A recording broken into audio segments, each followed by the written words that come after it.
Live from KSAT 12, the Nightbeat starts right now. A Bandera County mom tonight begging for the sheriff's office to keep searching for her missing daughter. Jordan Tompkins was last seen near Lake Hills in April of 2022. As the night team's Avery Everett tells us, 2 years have passed, but her family says little progress has been made in finding out what happened. For 2 years, nothing. A call for the search to continue. We need help. In the missing persons case of Jordan Tompkins. Where is she? Her family and friends stood together outside the Bandera County Courthouse on Saturday night, signs in hand, and asking for help. I hope they see her. I hope they remember her. I hope they know that we haven't forgotten her and they decide they're not going to either. Her family says she was last seen walking along Park Road 37 near the Medina Lake area. She was 25 at the time, and that was in April of 2022. But that was 2 years ago. The investigator has been saying that they've been searching every tip, but nothing. I called the Bandera County Sheriff's Office asking for an update on the case. As unavailable. I was told to reach out to the public information officer. Please leave a message. I tried calling on both Friday and Saturday and emailing too. This is Avery Everett with KSAT 12, but still haven't gotten a reply. Able to get an update on a missing persons case. The family says they'll keep fighting for answers. I need to find her. And they're asking for the community and the sheriff's office to come forward with information. Someone knows. Because while this case is still unsolved, their spirits of finding Jordan are still unbroken. 2 years have passed, but you're not giving up. No, we can't. I mean, she's one of ours. If we don't look for her, who will? Avery Everett, KSAT 12 News. Thanks, Avery. Definitely thoughts and prayers with them as they continue to hunt for some of that information. All right, taking a look outside, switching gears now with live cam. We've got the cloud cover in place here in south central Texas. It was not as hot as what we saw earlier this week. And while we still do have a little bit of moisture in place, humidity also was not as bad as what we saw earlier this week. Now, as we look ahead to the overnight and even into Mother's Day tomorrow, we are going to be monitoring authority radar for the potential to find a few spotty showers out there. Right now, a lot of this green that you're seeing closer to San Antonio, that is just radar noise, not actually rain falling from the sky, but we could have a few sprinkles here and there over the next couple of hours before we bump that up to about a 40% potential early Sunday morning. It could be a damp start in spots to Mother's Day plans first thing tomorrow. Not a bad idea to take the umbrella out to any brunch plans you may have with mom, but it's not going to be a washout of a day. A drier afternoon is expected, and even with the spotty showers we do find, not everybody's going to tap into them. After that, looking ahead to next week, warmer and humid, and we also will be monitoring for some isolated springtime storm chances. So we're going to time it out, get you those details coming up in just a few, Court. Thank you, Mia. Well, a San Antonio man facing charges a year and a half after police say he threatened to kill a woman in front of their child. This is David Diaz Jr. Police say he confronted his child's mother inside a Walmart back in November of 2022, and he demanded to see their child. The pair then walked to the car where the woman's mother and child were inside. Police say Diaz grabbed the woman's gun out of her purse and pointed it at her before threatening to kill her. He has been charged with aggravated assault with a deadly weapon. One man was arrested and almost 50 people detained at the scene of a massive cockfighting bust this morning in South Bexar County. Bexar County deputies got a tip concerning the cockfight late last night. After obtaining a warrant, they showed up to Sandcliff Drive this morning to raid that property. That's just off of Highway 281 South near Hume Road. Investigators found around 200 roosters and a number of guns and drugs. One man, Paul Morales, was arrested and charged with organizing illegal cockfighting activities, while those 48 spectators were detained and released with tickets. More police presence in the heart of the city. The San Antonio Police Department unveiling a brand new substation right near the St. Mary's Strip. It's part of the 2017-2022 bond project. Neighbors tell our Danielle Ibarra they hope it'll increase safety. San Antonio police are showing off their new home to their new neighbor. Captain Justin Good is the commander over the St. Mary's substation in Tobin Hill. This is going to put a lot of uniforms area in an area that's rapidly growing. I think the density we have within our current geographical footprint is going to be unmatched anywhere in the city. Good says the 24,000 square foot facility will have an even bigger footprint. It covers all of downtown, extending north past Bassey Road. This gives us a lot of chance to interact and meet a lot of the area, a lot of folks in the area where this area is really growing. We've never had one before, and I think it's good for the community because of all of the growth. Rosemary Martinez says it's a welcome addition. I think this will help with the response time. However, they are good at responding quickly as it is. Just up the street is the Strip. Good says neighbors have raised concerns about crime there. We've been working for quite a while now, several days a week on the St. Mary's Strip, and the problem's got a lot better over there. One neighbor who lives down the street from the substation says she expects it to make a big difference. I think I'm going to feel a lot safer knowing that they're here close by St. Mary's. Because if anything happens, they'll be there. Danielle Ibarra, KSAT 12 News. All right, well, this is Viola Ford Fletcher, a very special Texas woman. She is celebrating her 110th birthday and Mother's Day on back-to-back weekends. She has witnessed a lot of history in those 110 years. She's also the last living survivor of the 1921 Tulsa Race Massacre. Thousands of people died and thousands more were left homeless after groups of white people attacked what was then known as Black Wall Street in Tulsa, Oklahoma. Now she lives in Little Elm, Texas, just north of Dallas, and is using her life experience to help and inspire others. She has her own foundation that focuses on education and healthy living. It is something her friends and family want to help her out with for the rest of her life. Oh, I'm real proud to be at this age. I have so many I can't mention, but it's a blessing to live this long and easy to do. If I can do it, others can. My goodness, listen to how wonderful that is. Her words of wisdom. Viola, we want to wish you a happy Mother's Day and, of course, a happy belated 110th birthday. All right, well, San Antonio police are investigating a trio of officers who responded to the wrong home while searching for a domestic violence suspect earlier in the year. Alex Delgado told KSAT he was taken to the ground and handcuffed after officers pushed their way into his southeast side home, even though he wasn't the person they were looking for. Can you get the light on my face, please? I don't know. Alex? Portions of the altercation were captured on Delgado's Ring surveillance camera. Coming up in about 20 minutes, Delgado describes the ordeal and the steps he's tried to take to hold the department accountable for that error. Mixing fun with community recovery. Be Well Texas is a statewide substance use treatment initiative out of UT Health San Antonio. Today it hosted its second annual Community Wellness Fair, a free, family-friendly event that included a bunch of wellness activities, local resources, services, and information. A huge perk, important free health care. There were screenings for substance use, vision, and diabetes, as well as full wellness health checkups. There was also a lot of training on Narcan, the drug that reverses an opioid overdose or a fentanyl poisoning. Then there was the fun: Zumba, meditation, pet therapy, live music, and even food distribution from the food bank. Bracing for an offensive, the Israel Defense Force is ordering new evacuations in Gaza as they continue to fight their war against Hamas. The latest from the Middle East next on the Nightbeat. As the Israeli army prepares to expand its ground operations against Hamas, hundreds of thousands of Palestinians are being ordered to leave the city of Rafah in southern Gaza. The city had been a refuge for more than 1 million people fleeing the fighting from other parts of Gaza. It comes amid a widening rift with the United States. ABC's Derek Dennis has more from New York. Israel ordering new evacuations in the southern Gazan city of Rafah Saturday. Hundreds of thousands of people on the move as Israeli forces push deeper into the area. The IDF is telling people to evacuate to an expanded safe region about 4 miles away, but aid groups claim the area is already overpopulated. Mohammed Abu Al-Qas is a pediatrician in the Gaza Strip and says that since the start of the war, he's moved several times at the direction of the IDF, stating, "In the time of war, there is no place that is safe." He says, "We expect strikes everywhere."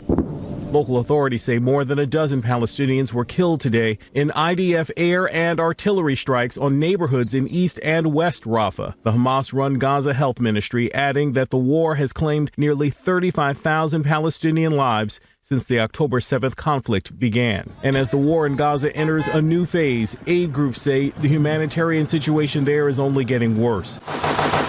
This amid a new report by the State Department that says Israel may have violated international law in Gaza and likely used American-supplied weapons to do so. That report, ordered by President Biden, says Israel has the knowledge and means to mitigate civilian harm, but the high level of civilian deaths raises substantial questions about whether the IDF is using them effectively in all cases. The report also says it's reasonable to assess that some U.S. weapons have been used in instances that are inconsistent with Israel's obligation under international law.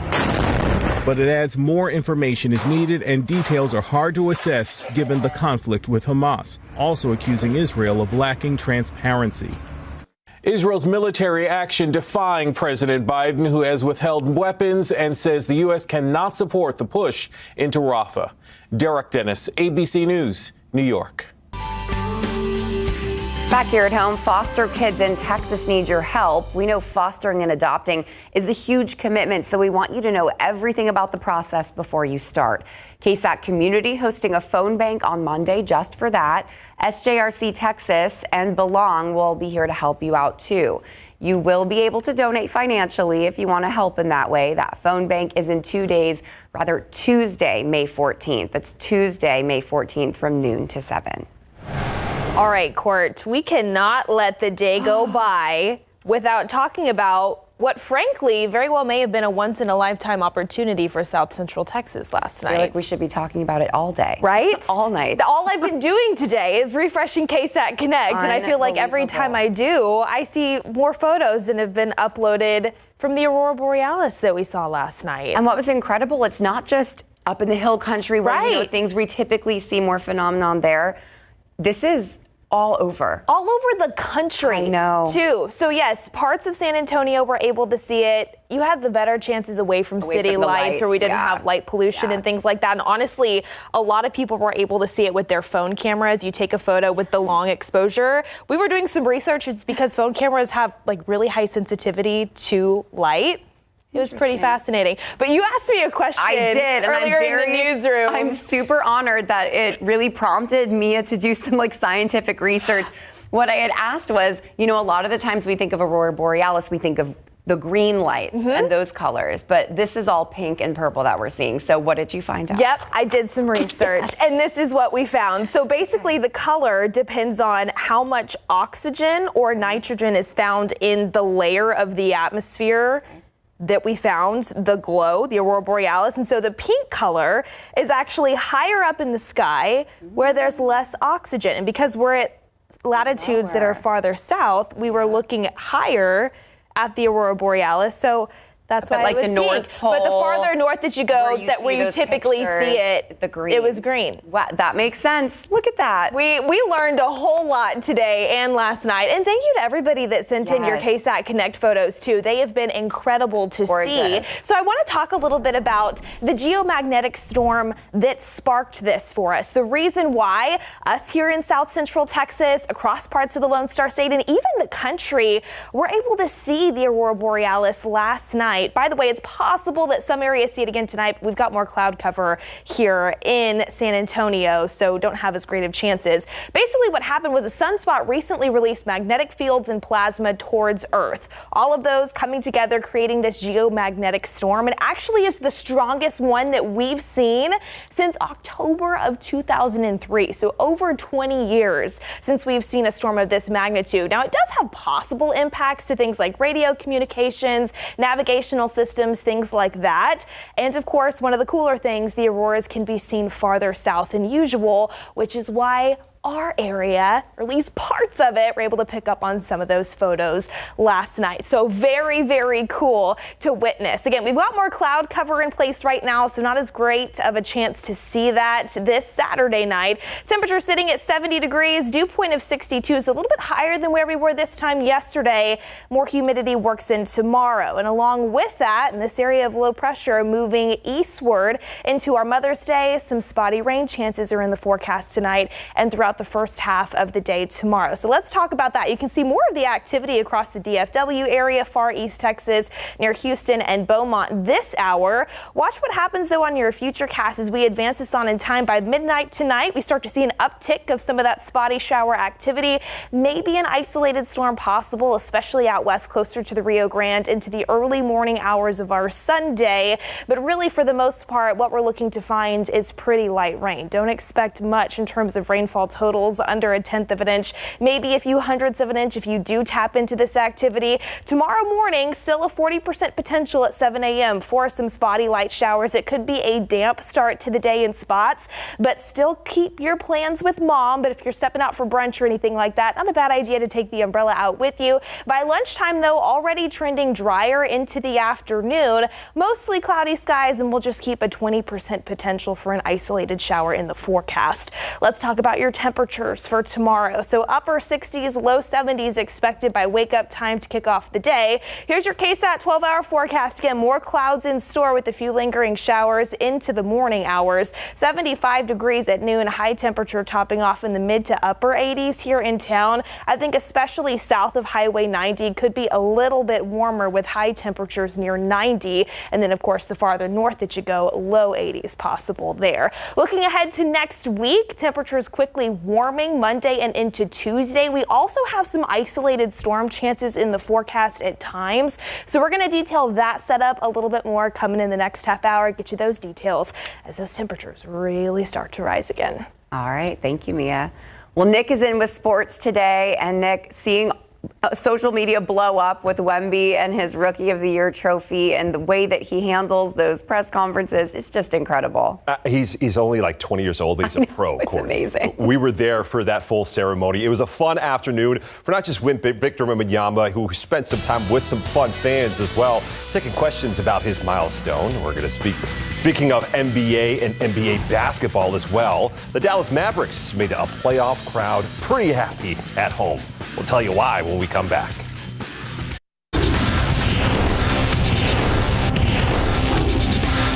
So Victor, we hope this is the first of many awards and achievements for you and our organization. We want to congratulate you on being the unanimous 2023-24 Kia NBA Rookie of the Year.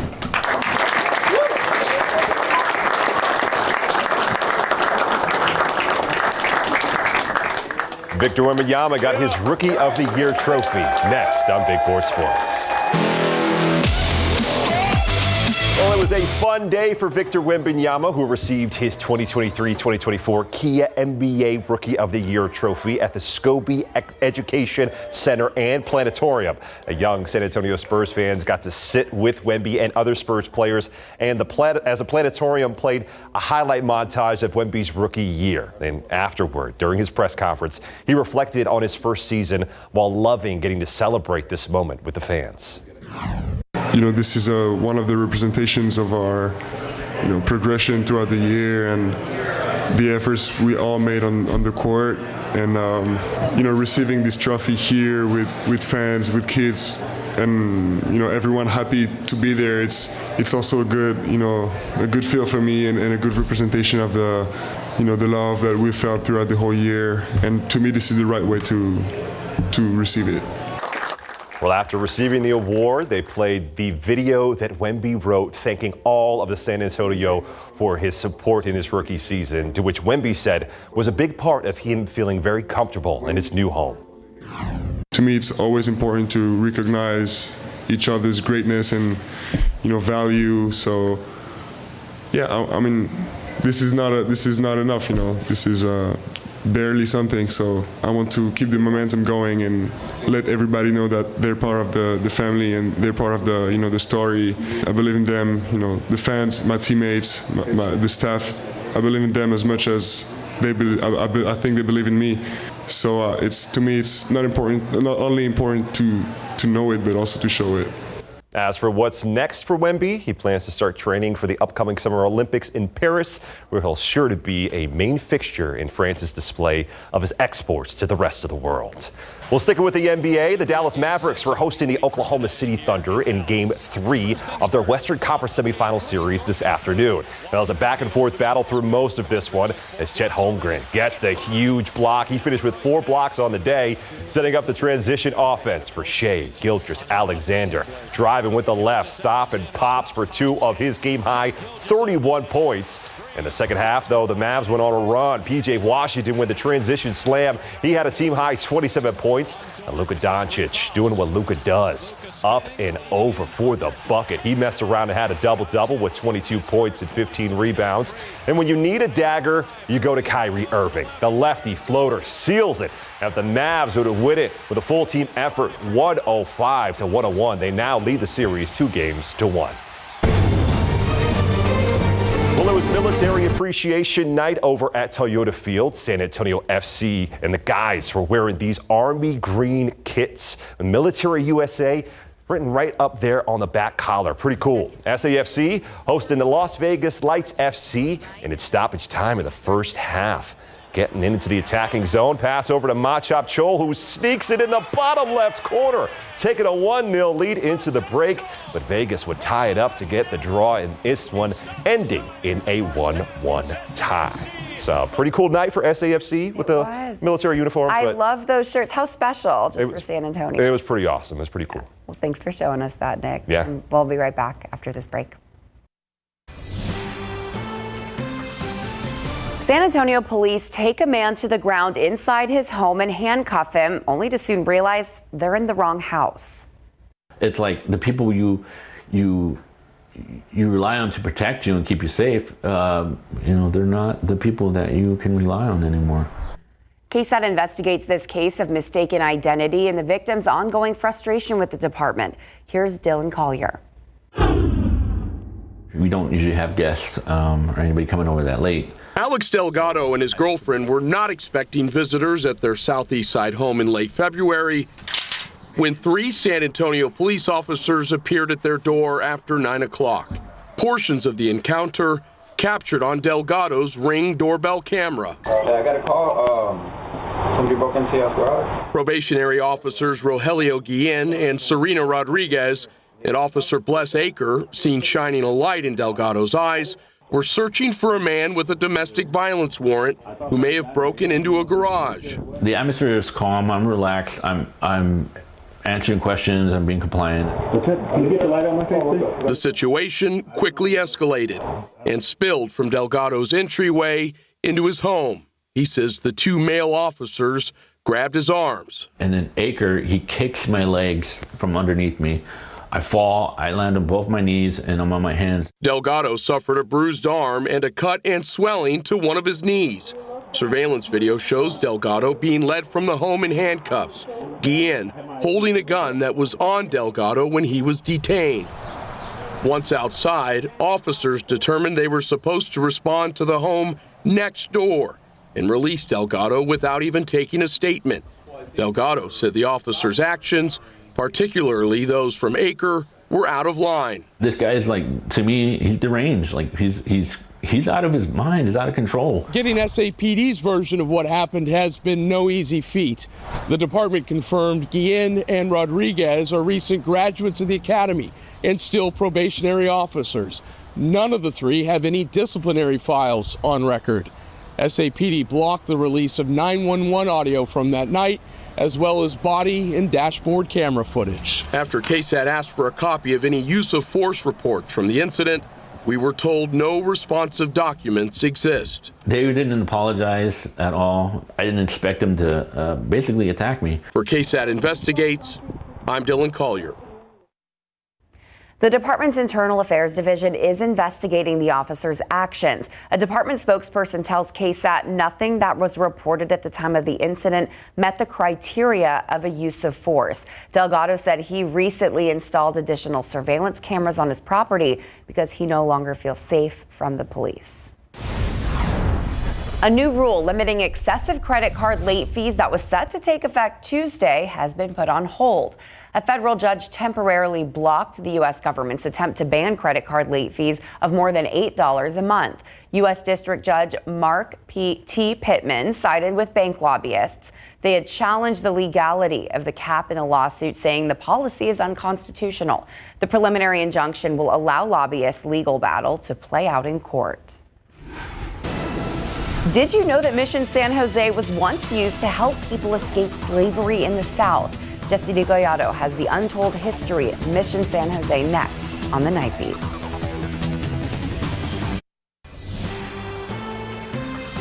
Already a World Heritage Site, one of the San Antonio missions has an added distinction, a connection to the Underground Railroad network to Mexico. Keep in mind that Texas was still a part of Mexico back then. Tonight, Jesse DeGollado tells us more about the untold history of Mission San Jose that just recently came to light.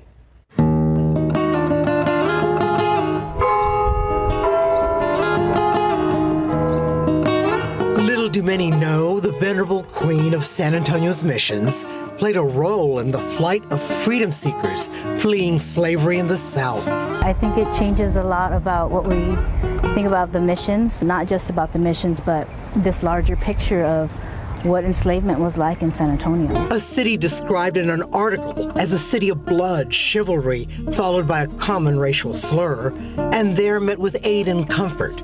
Published in 1854, it says Colonel James Bowie had tipped off slave catchers that two of a handful of freedom seekers from Louisiana had taken refuge at Mission San Jose in 1833. The slave catchers showed up at one of the mission gates when they were met by gunfire from the Mexican army, trying to protect the freedom seekers who were inside the mission. A slave catcher who was wounded ended up in the city jail.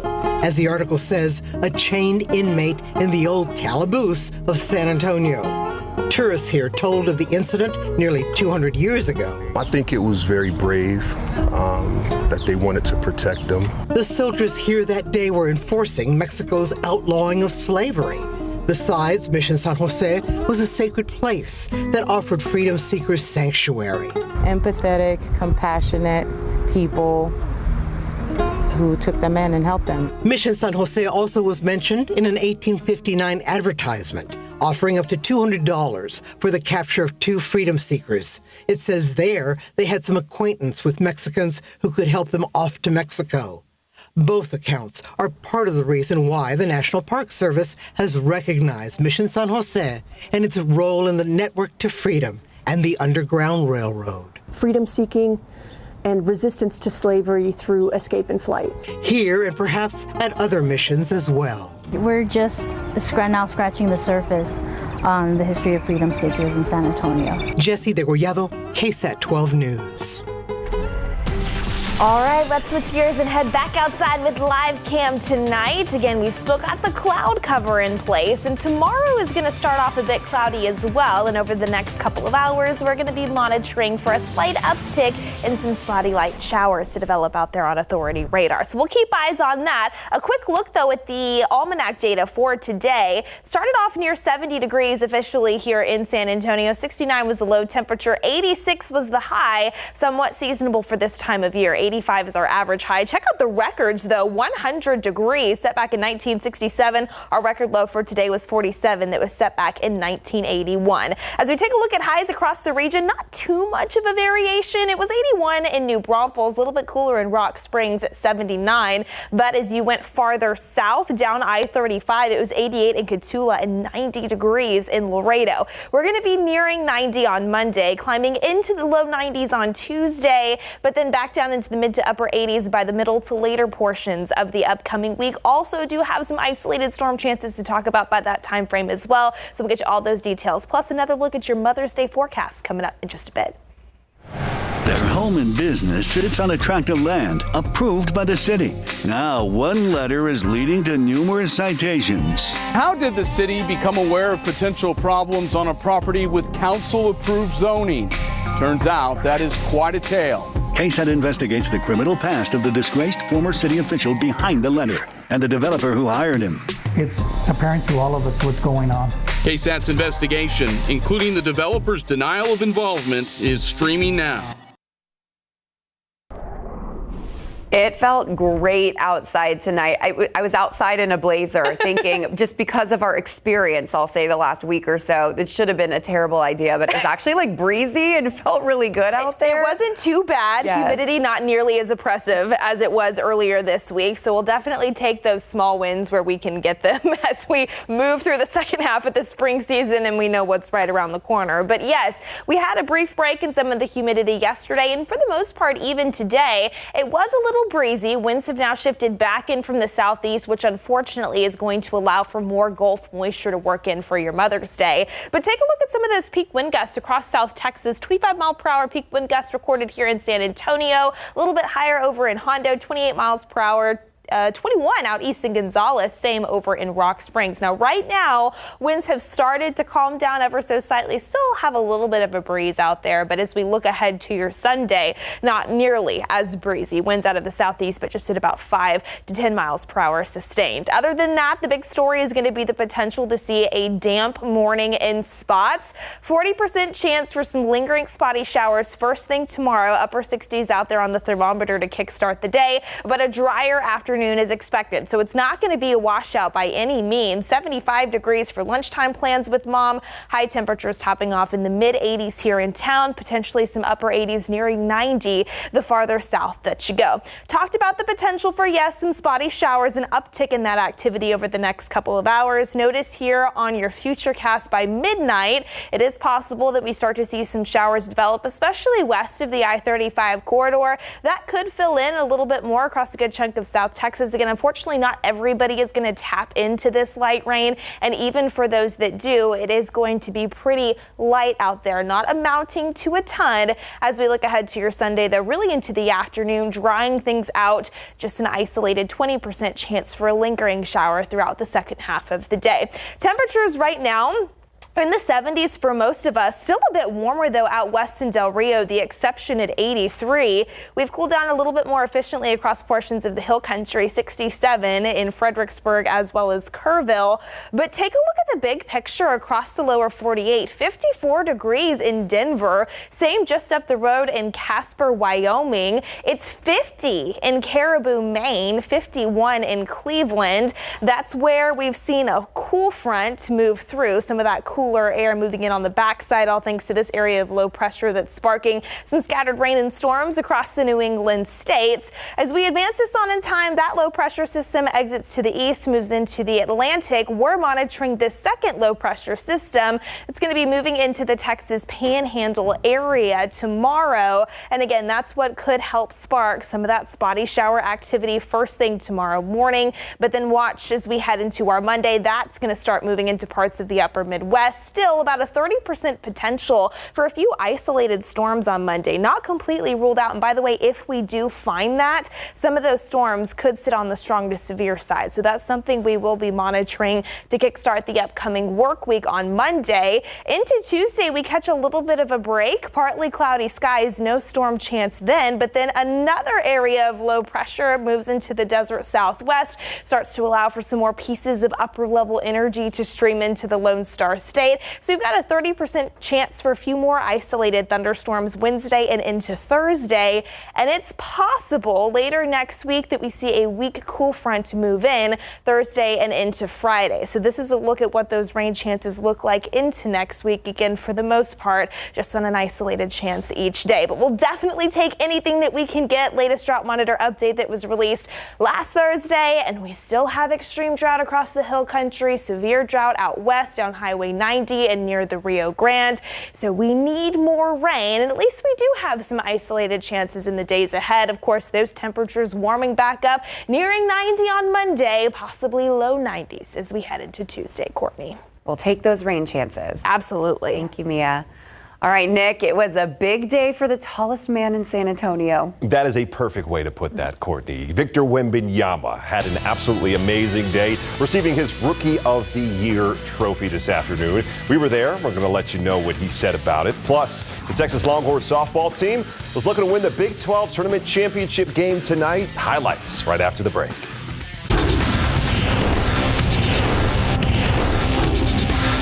So, Victor, we hope this is the first of many awards and achievements for you and our organization.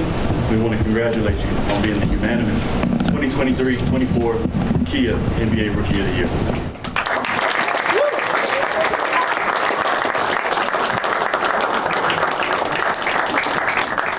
Victor Wembanyama got his Rookie of the Year trophy next on Big Board Sports.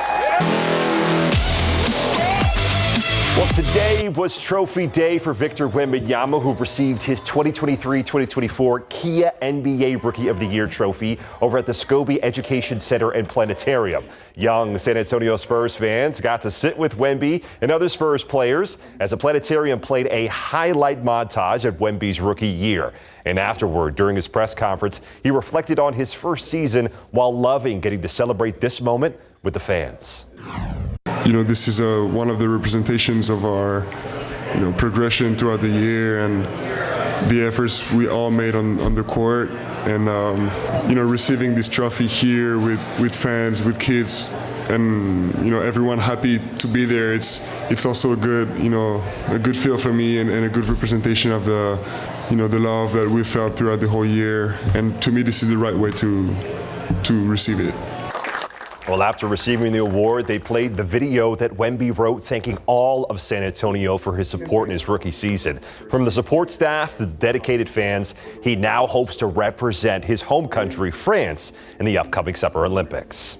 Sticking with the NBA, the Dallas Mavericks were hosting the Oklahoma City Thunder for Game 3 of their Western Conference semifinal series this afternoon. It was a back-and-forth battle for most of this one as Chet Holmgren gets the huge block. He finished with 4 blocks on the day, setting up transition offense for Shai Gilgeous-Alexander. Driving with the left, he stops and pops for 2 of his game-high 31 points. In the second half, the Mavs went on a run. P.J. Washington with a transition slam. He had a team-high 27 points. And Luka Doncic doing what Luka does, up and over for the bucket. He messed around and had a double-double of 22 points and 15 rebounds. And when you need a dagger, you go to Kyrie Irving. The lefty floater seals it as the Mavs would go on to win it with a full team effort, 105-101. They now lead the series 2-1. The 2 best teams in the country. Number 1, Texas Longhorns were facing their bitter rivals, second-ranked Oklahoma in the Big 12 softball tournament championship game, down 2-0. But Caden Henry grounds one right back up the middle. Jolie Mitchell stops at second, but then restarts and speeds home to beat off the cutoff throw to make it a 1-run game. But the Sooners' bats are just way too powerful. Alyssa Brito hitting it almost in the exact same spot as the Sooners would go on to win the championship 5-1, the final. An update from the high school diamond. These are the highlights from yesterday, but the Brennan Bears beat the Elcano Panthers 3-2 to win their 6A regional quarterfinal series. The Bears will face Clements in the regional semifinals next week. So some pretty cool action on not just the college diamond, but also the high school diamond this weekend. Courtney. It's a good intersect. Well done. All right. We'll be right back. All right, we want to see your Mother's Day pictures. You can send them in to KSAT Connect right now. We have an article on just how to do that on our website. Or you can just scan the QR code on your screen, go right to that article, make those moms in your life feel special. Absolutely. We love to see your photos too. And speaking of which, here's one final look at your Mother's Day forecast. Again, it could be a damp start to the day in a few spots because of some lingering showers out there first thing tomorrow. But it will be a drier afternoon, mostly cloudy skies, high temperatures in the mid to upper 80s. Looking ahead to next week, more humidity in store for the most part. Temperatures warming back up, unseasonably warmer than average, and a few isolated storm chances that will continue to keep you posted on. Rain, rain, rain. We need it. Thank you so much for staying up with us and watching. GMSA starts tomorrow starting at 6. Have a good night.